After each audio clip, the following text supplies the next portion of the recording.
Welcome back. The E-Club Caraïbe Association recently donated 40 medical beds to St. Lucia. The donation was received by the Consul General Joanna Salton on behalf of the Consulate of St. Lucia in Martinique.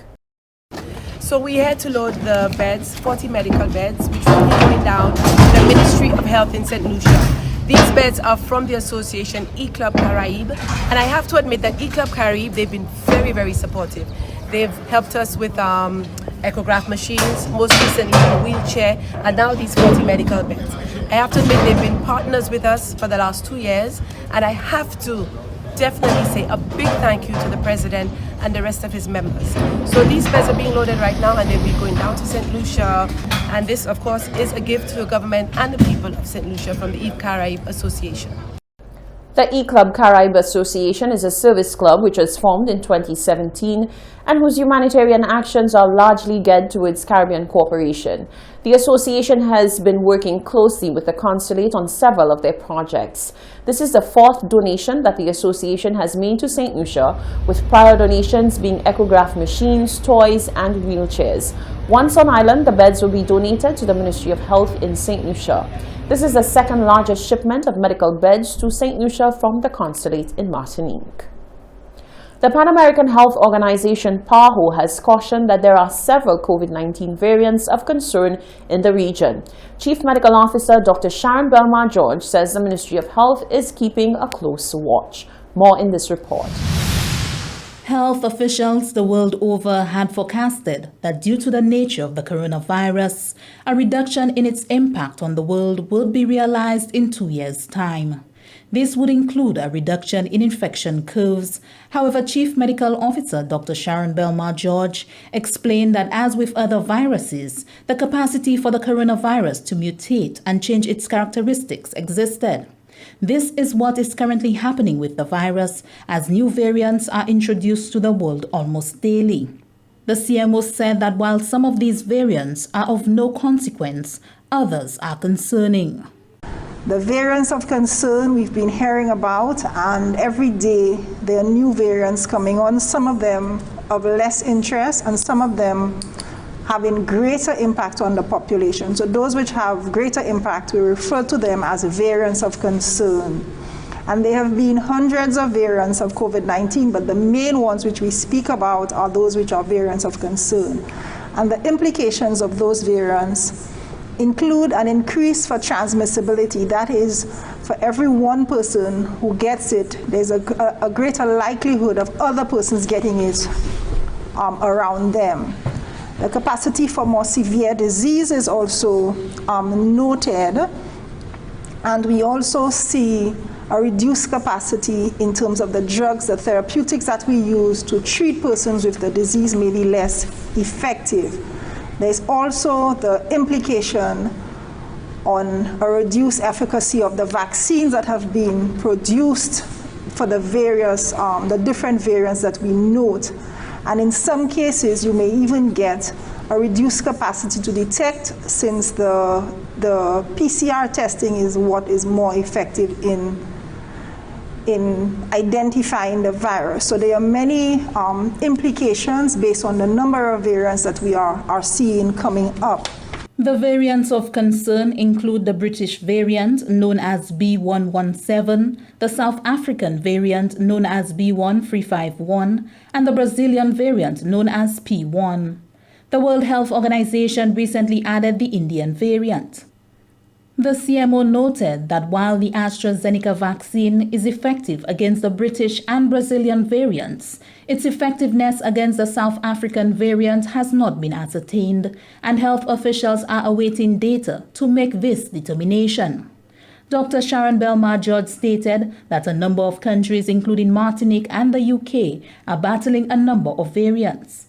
The existence of these variants in neighboring islands and tourism-sourced markets pose risks for a COVID-19 outbreak in St. Lucia if visitors do not adhere to hotel protocols and individuals from high-risk countries illegally enter St. Lucia and mingle within the communities. This is why the variants have now put a whole new twist on what was forecasted for COVID-19, and why for us as a country We need to ensure that we maintain a lot of the public health measures that have been advised, because the impact on countries which are managing variants, as we see in Trinidad, as we see closer to home in Martinique, the impact that it has on those populations.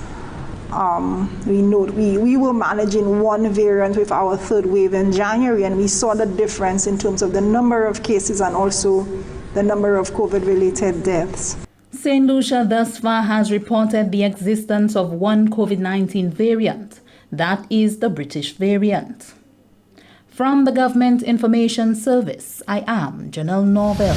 The St. Lucia Development Bank continues to offer assistance to small and medium-sized businesses through the CAF Business Recovery Program.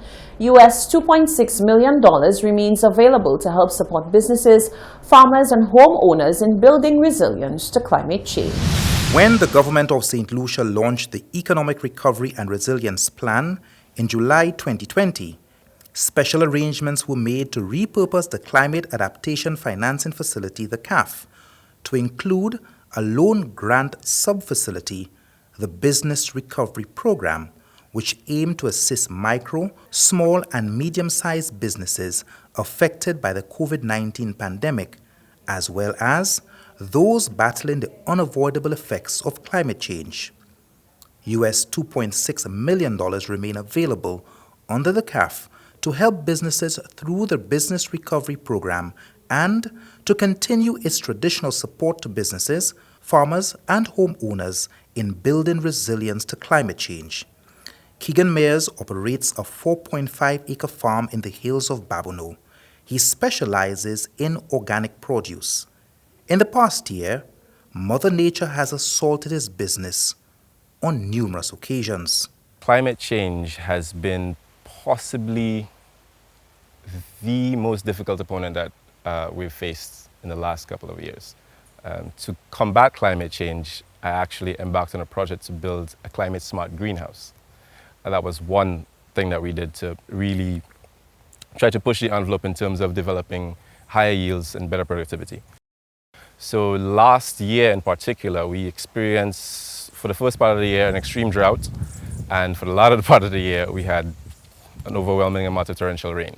With his yields destroyed and his savings drowned in a vicious cycle of mitigating the effects of climate change, mayors approached the St. Lucia Development Bank for funding under the CAF.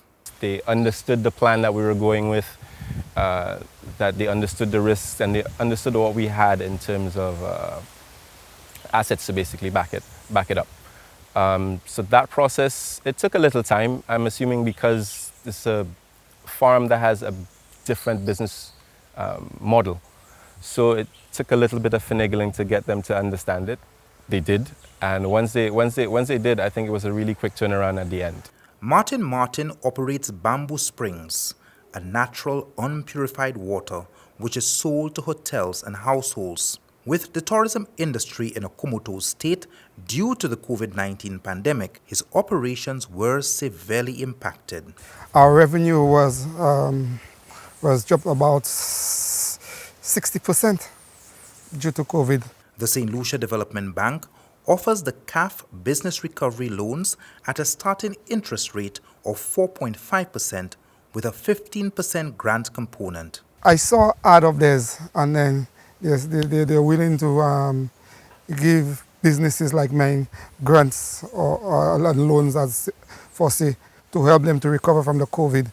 And I thought, hey, look, since I'm in that predicament, I suit the criteria for applying for the loan. I did. I didn't necessarily have all the time to sit down and constantly do my books and so forth. So to have an institution that actually understands and is willing to work with you, it can understand that the value that you bring and can actually bring value in terms of working with you to develop, your, say, application and business plan so that, you can go ahead through to get a loan and not just, I'm sorry, you don't have enough and shut you down and not give you the advice. It's profound to actually have that level of support. The SLDB goes one step further. Also, they give training. They send into training to make sure that you have a continuous basis of improvement, and they continue following up to ensure that you get the support you need to run the business so it does not fail. The CAF Business Recovery Program received technical and financial support from the World Bank, the Climate Investment Fund, and the European Union through the ACP EU Natural Disaster Risk Reduction Program. Stay with us when we return the latest weather forecast.